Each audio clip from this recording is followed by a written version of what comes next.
Olá, alunos! Tudo bem com vocês? Aqui é o professor Wesley. Essa é a nossa 12ª aula do curso de Bioquímica Básica e nós continuamos aqui com a análise do processo de biossíntese de carboidratos.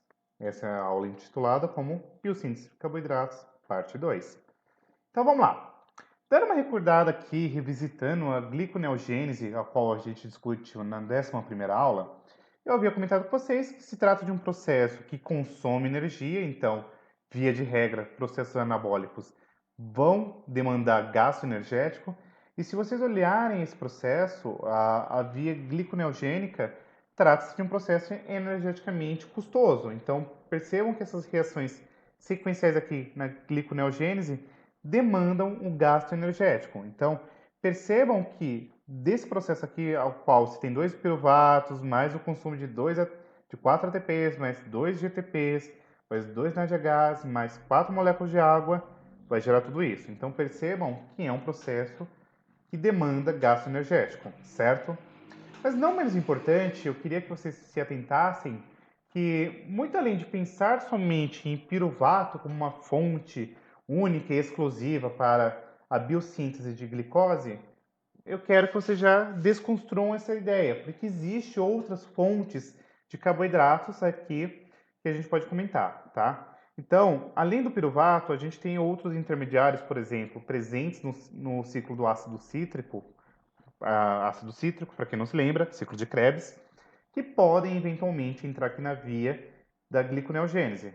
Então, geralmente esses intermediários que estão presentes no ciclo de Krebs, para eles adentrarem a via gliconeogênica, eles vão entrar sobre a forma de oxalacetato, certo? Não menos importante, nós também temos aqui um aparato de vários aminoácidos que eles são convertidos em piruvatos ou em algum outro intermediário.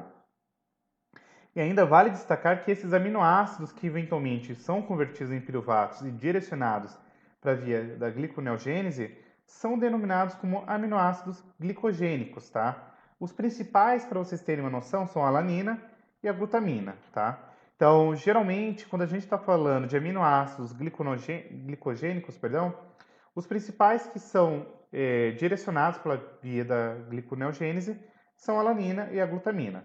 Só que não existem somente esses aminoácidos com esse potencial, tá? Mas quando a gente comenta da alanina e da glutamina, o interessante é que eles são os mais importantes, porque eles são direcionados lá para o fígado e sofrem um processo aí de retirada de grupos aminos, que eventualmente depois a gente converte esses aminoácidos aqui para a via da gliconeogênese, certo?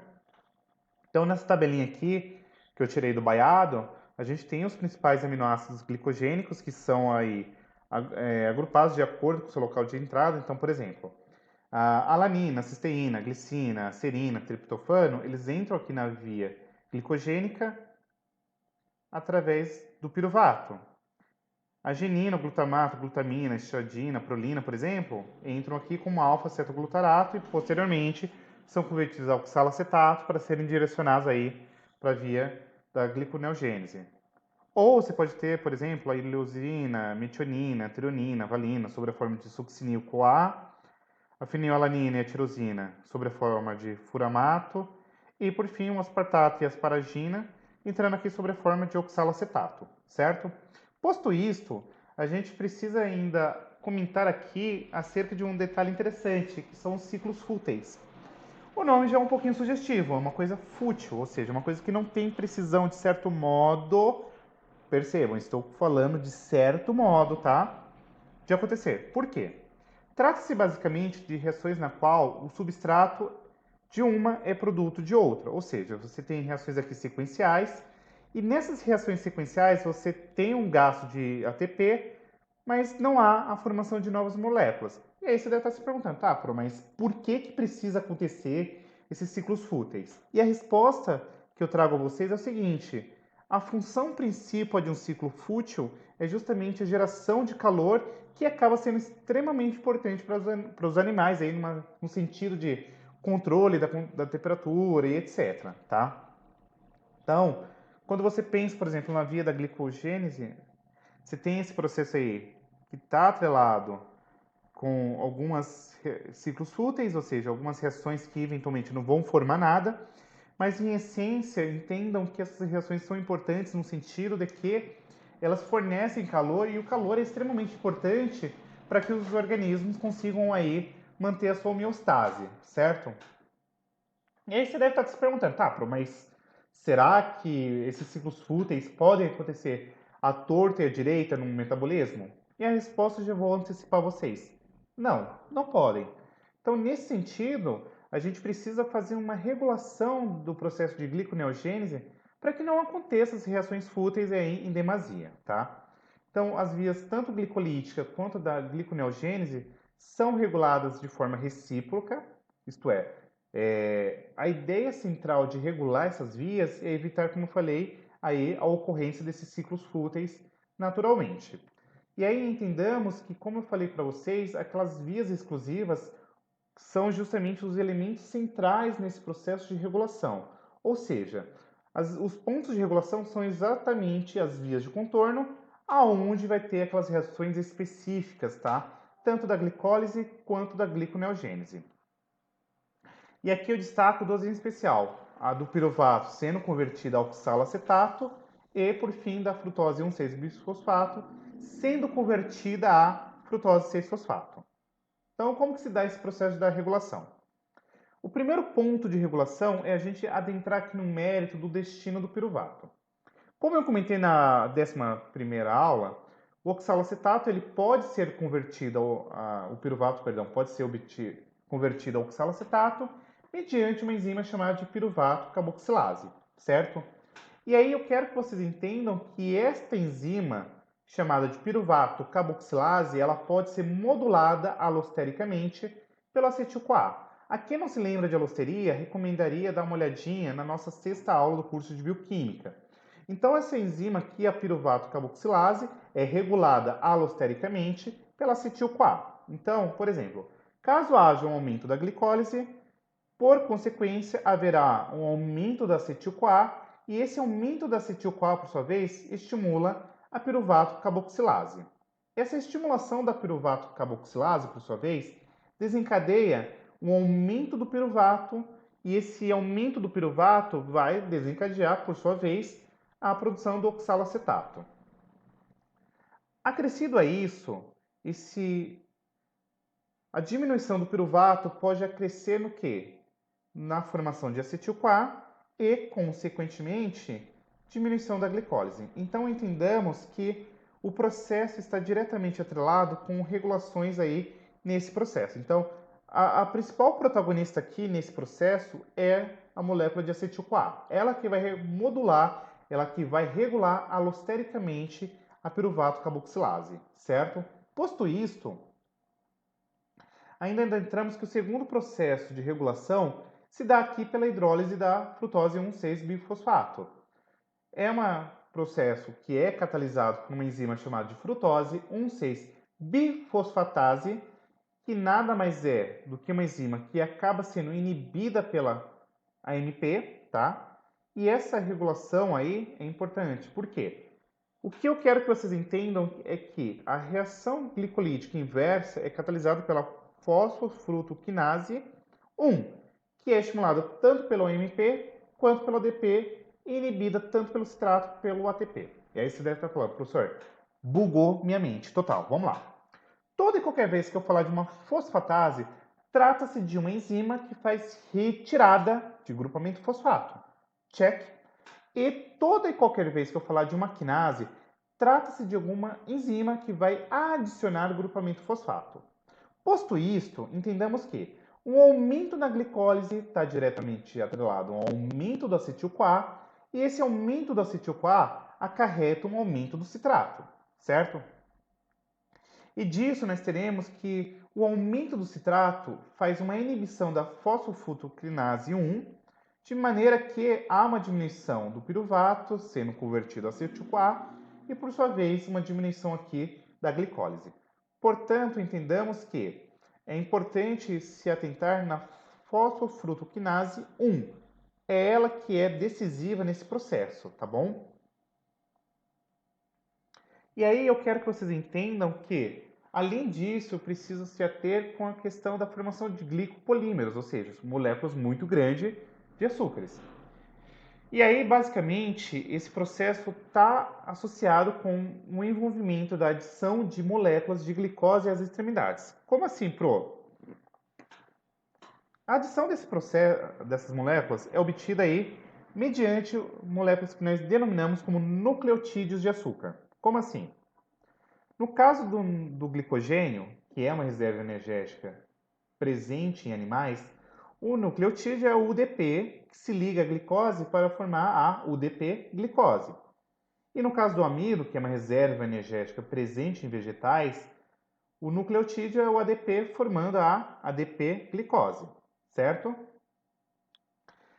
E aí entendamos que, se eventualmente eu tiver uma situação na qual há aumento, por exemplo, de glicose, a glicose ela precisa ser convertida em formas poliméricas de estocagem, que geralmente a gente sabe que são o glicogênio e o amido. Nos vegetais em especial, o que eu preciso que vocês se atentem é que a glicose ela pode ser convertida a sacarose mediante transporte pelo floema. E nos insetos em especial ainda, é de interesse que vocês saibam que a glicose pode ser convertida em trealose para transporte, certo? Posto isto, o que eu quero que vocês se atentem, que a grande sacada aqui é que a formação de um nucleotídeo de açúcar se dá pelo quê? Pela associação do DP ou do ADP, na qual você tem um adicionamento aqui do açúcar nas extremidades, perfeito? Então, por exemplo, você tem aqui o NTP. O NTP ele vai fazer o quê? Adicionar o açúcar aqui na extremidade, beleza?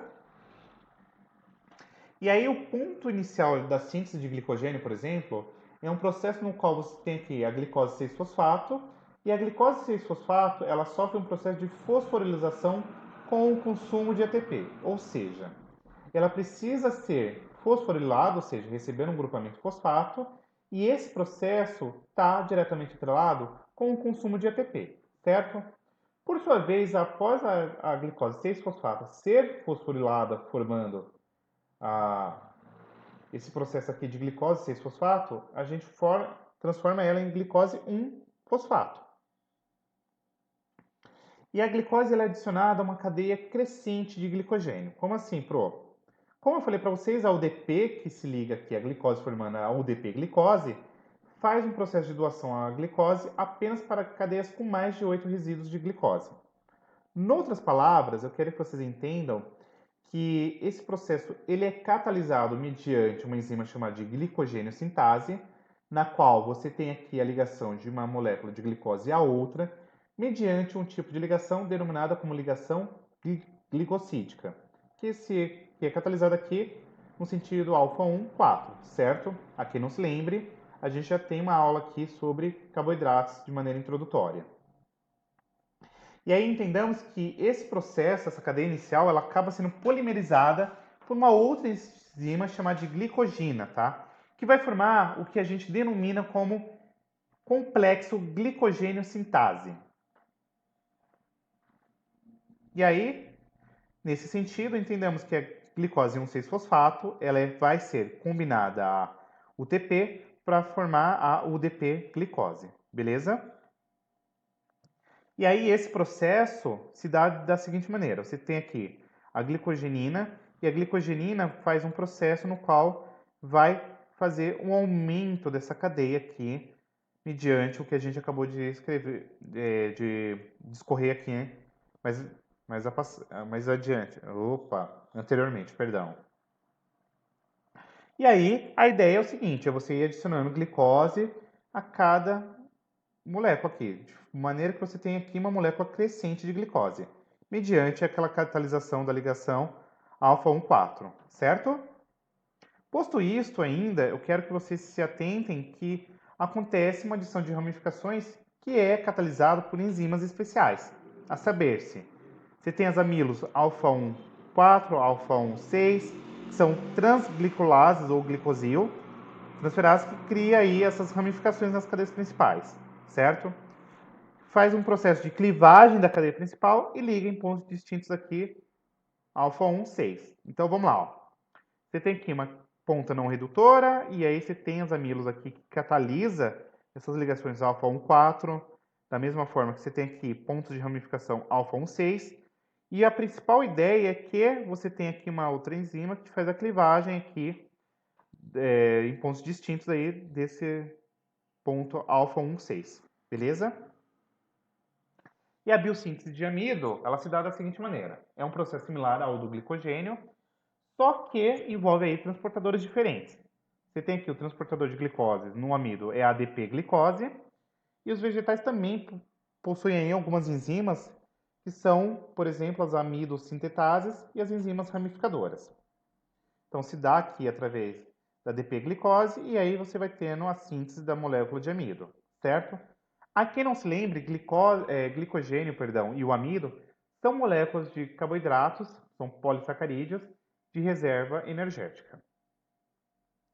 Por fim, mas não menos importante, nós ainda temos aqui a biossíntese da sacarose, que é criada aí mediante a adição da glicose a uma molécula de frutose 6-fosfato, e ela é adicionada mediante a UDP-glicose. Beleza? Você tem ainda a lactose, que é criada aí mediante a ligação da galactose a uma molécula de glicose, e aí você também tem a presença aqui da UDP-galactose, que transporta a galactose até a glicose, fazendo aí o seu processo de junção. E essa união é catalisada por uma enzima chamada de galactosiltransferase. Então, a galactosiltransferase, ela vai atuar aí na síntese de glicoproteínas, por exemplo, ligando a UDP-galactose a N-acetil de glicosamina, que é extremamente importante. E aí, por exemplo, em glândulas mamárias, a galactosiltransferase, em associação, por exemplo, com essa outra enzima aqui, que é a alfa-lactoalbumina, vai fazer um processo de ligação da UDP-galactase à glicose, beleza? E aí você tem esse processo da biossíntese da lactose, check? Então você tem aqui, ó, a biossíntese em tecidos não lactíferos e aqui, por exemplo, a biossíntese em um processo na glândula mamária. E eu espero que você tenha curtido o vídeo, tá bom? Se você não for inscrito, se inscreva, ativa o sininho de notificação. Te desejo um monte de boas coisas e sucesso aí nos estudos, tá bom? Até a nossa próxima aula. Um beijão. Fiquem todos bem. Tchau, tchau.